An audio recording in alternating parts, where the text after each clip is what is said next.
Hello and welcome to Round Robin. I'm your host, Robin McCormick with the City of Hampton's Communications and Marketing Department. And today we're going to discuss two similar but different opportunities for kids this summer for our Parks and Rec Department. My guests are Synethia White from YH Thomas and Cathy Morris. Welcome. Thank you. Thank you. You know, I think one of the cool things that you all do in parks is you have options. Parents who want something to do with their kids this summer, maybe they need a full-time program because they're working. Maybe they just need to, kick the kids out of the house for part of the day, keep them busy, keep them active. So let's start with the full-time option. Okay. We run 3 sites, Fort Monroe, West Hampton, and Northampton. And Fort Monroe is new this year for summer fun. Yay! That's such a cool facility. Yes. And there's all those fields out back. You've got the pool. I mean, that's really fun. Yeah, they'll have a lot of fun down there. So what age group do those cover? These are 6 to 12-year-olds. Okay. So these are the people, if you're working, you really need a full-time daycare, but not call it daycare because Right. that's not cool. But, a fun, active camp for the summer. Very true. We keep them active, and they go home tired every day. Some parents say they feed them dinner when they get home, and that's the end of it. They're in bed. I believe it. Kids, they spend a lot of time cooped up at desks and homework and school during the year and really need the summer to recharge those batteries. Right. We do a lot of field trips, busch gardens, water country. They swim once a week, and field trip also once a week. So between that and the activities at the sites, they are quite busy. So you do a fair amount of outdoor stuff. Yes. I know West Hampton has a big field in the back. Fort Monroe has a field. Northampton. Northampton, yeah. Yeah, track, tennis courts, baseball field, basketball, it's all out there. And it's located, we're attached to Jeff Davis Middle School, so we have all those. All those facilities Yes. too. And then you're in those 3 different neighborhoods, so it's very geographically convenient whether you want to do it where you live or maybe it's closer to where you work so that you can kind of drop the kids and pick them up. Very true. What do you do when it rains? Oh, we have them inside. And, we have indoor facilities at all of them, so they have activities planned, rain or shine. You have arts and crafts Oh, and yes. all kinds of different Arts things. and crafts and active games. They'll do scavenger hunts, all types of things. That's and fun. then when they go outside, of course, Sandy Bottoms, Buckrow Beach, we keep them moving. Boy, you really do a lot of field trips Yes, we do. then. So it's different. It's a little bit different each week, probably. Yes, each week has its particular theme, and the activities are planned along that theme. So people can either register for the whole summer or pick the weeks they either need that child care backup, or they can say, Yes. kid, get out of the house for a couple weeks. Which ones do you want? Yes, yes. Grandma comes sometimes, and they don't send them to camp that week, but they can pay for the entire summer. They can pay weekly or pay as they go. And how much does it cost? It's $80 a week. That's 7 a.m. to 6 p.m. care and field trips, and one-time $20 registration fee. That's a pretty darn good deal, huh? Not bad. Not Yeah, yeah. Okay. Now, Synethia, you have a lower cost option. Right. We all have summer playground programs at Old Hampton, Newtown Learning Center, YH Thomas, and Old Hampton Community Center. And wow, I'm just going to say the 3 you have, geographically it's a little bit of a triangle, and you are filling in really right around those edges. Yes, our department has options for the summer all over the city. Our program's a little bit different. It runs from 9 to 2 p.m. We do take trips. We don't take as many. They go swimming. Every other week they go swimming, and then on the off weeks we'll go skating or to the zoo or to the park. That sounds like a lot of fun. Is it the same age range? No, playgrounds are open for children 6 to 17.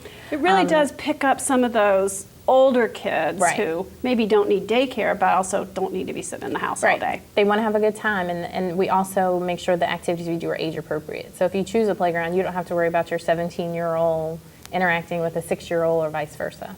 So the 17-year-olds presumably are, playing sports and a little more independent, and the younger kids, they're playing sports too, but you might be a little closer. Right, we're a little bit closer, and then we'll alternate the activities. We have planned activities for every hour that the program runs. And so if we have basketball going on that day, or we're having a tournament for the older kids, while the older kids are in the gym, the younger children may be in the computer lab or doing an arts and crafts activity or a hands-on science activity, and then we'll switch it out so that everybody gets to have a good time during the day. Now, one of the distinctions of your program, too, is you provide lunch. Yes, all of our playground sites are summer feeding sites as well.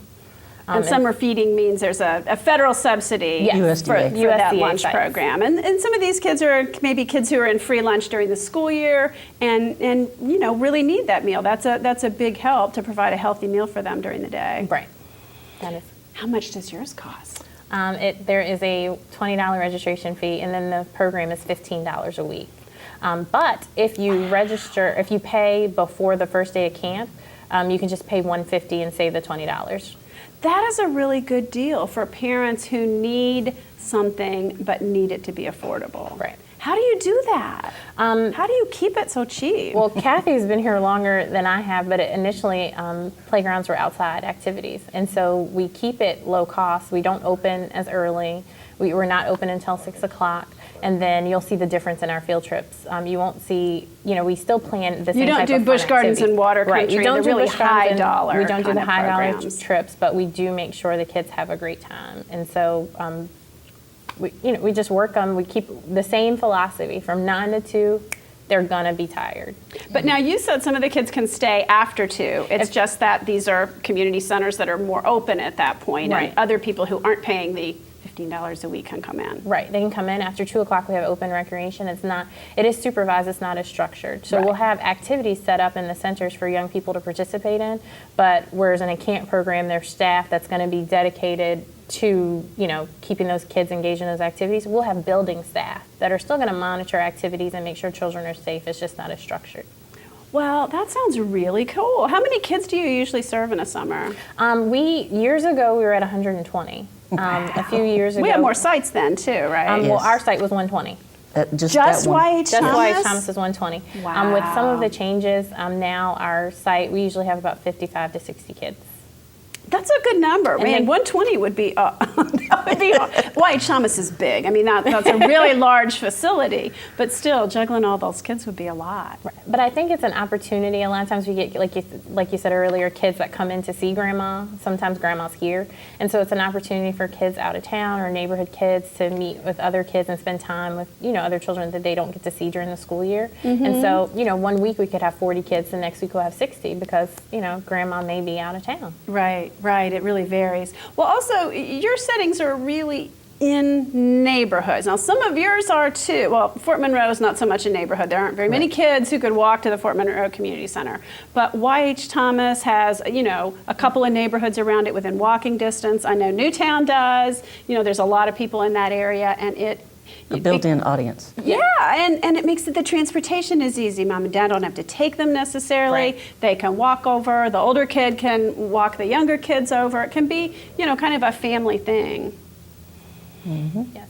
Okay, so did they fill up? Do I need to tell people register now? Registration is ongoing, and just at Northampton, we fill up and we have a waiting list. That's what I have heard about Northampton. Right, That's so- that's a big neighborhood. Right. And it's a big neighborhood of 2 parents who work probably a lot too. Yes, so we expect that every year, and you know we prepare for that with staff and training and the activities that we plan throughout the year for summer.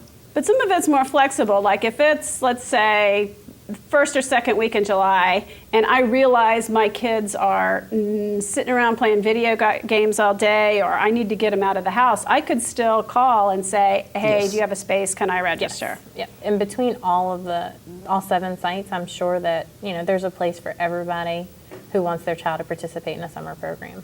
I think that's great. And, you know, really, when I look back at the community plan and some of the goals, and nationally, some of the issues about children and health and obesity, getting kids active, making it fun, can really establish that lifelong pattern of athletics and healthiness and just being outdoors. Kids are indoors too much these days. You know, either they think it's for safety or for whatever reason. It's such a good thing to get them outdoors and let them play. And, Oh, yes. and to trick them into having a good time over the summer and not, sitting in front of the television and getting them engaged in some hands-on activities. All 7 sites do some things that reinforce some of the things they've learned over the school year, getting them excited, because we also don't want to have to deal with summer learning loss. And so that's a real problem for a lot of kids where they have that slide. I know we have summer reading programs at the libraries, but those kinds of things that just, keep that mind going instead of letting it slack off completely is so good for kids.